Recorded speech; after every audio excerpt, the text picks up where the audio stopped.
If we want to solve the great many fiscal and economic challenges facing this country, growth is the critical precondition. If we want the 23 million people who are struggling to find jobs to get back to work, and I know every one of us wants those 23 million people to get back to work, we must restore economic growth.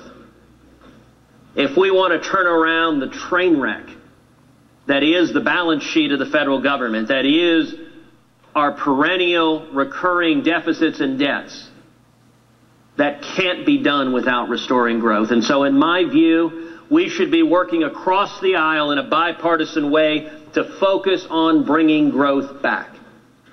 That should be our #1 priority. Given that, the purpose of this amendment is to advance economic growth, and in particular, to delay funding of Obamacare until economic growth returns. Now, let me be clear. In my view, Obamacare should be repealed in its entirety, and that was the very first bill I introduced in the U.S. Senate. But at a minimum,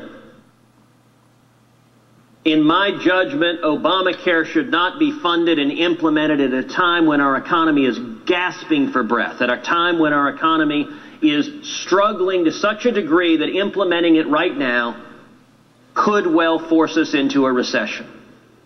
It seems to me that every member of this body should stand together in acting decisively to prevent this economy from being pushed into a recession. And implementing Obamacare at a time when the economy is so weak could do just that. Obamacare hurts the economy, it hurts jobs, it hurts young people, it hurts Hispanics, it hurts African Americans, it hurts single moms, it hurts everybody struggling to climb the economic ladder.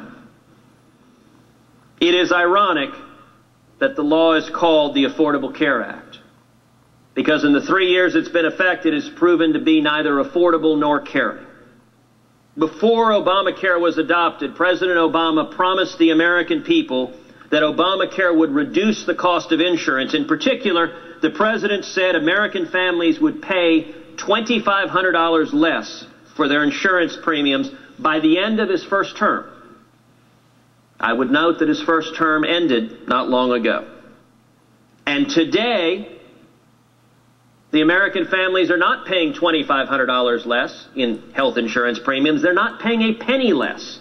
Indeed, today, American families are paying $3,000 more in health insurance premiums than they were. That's a $5,500 swing out of the pockets of hardworking Americans that are struggling to make ends meet. The promises have not lived up to the reality.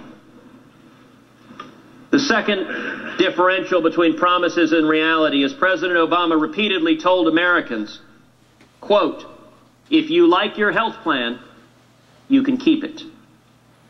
That, unfortunately, has not proven to be the case. The latest forecast from the Congressional Budget Office estimate that some 7 million people are expected to lose or be dropped from their employer-provided health insurance by the year 2020. Number 3, President Obama pledged repeatedly not to raise taxes on families making less than $250,000 a year.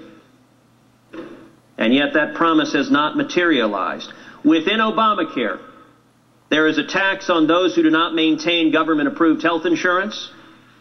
There are increases on the threshold of the deduction for unreimbursed medical expenses. There is an increase in taxes on distributions from health savings accounts and from flexible spending arrangements. Indeed, in total, over $1 trillion in tax increases are contained within Obamacare. The promise has not lived up to the reality. And the fourth promise that has not lived up to the reality is that in February 2010, former House Speaker Nancy Pelosi said Obamacare would create, quote, 4 million jobs, 400,000 jobs almost immediately. That was in 2010. By 2011, the CBO budget director testified to the House Budget Committee that Obamacare would result in an estimated 800,000 fewer jobs by 2021. The promises have not lived up to reality.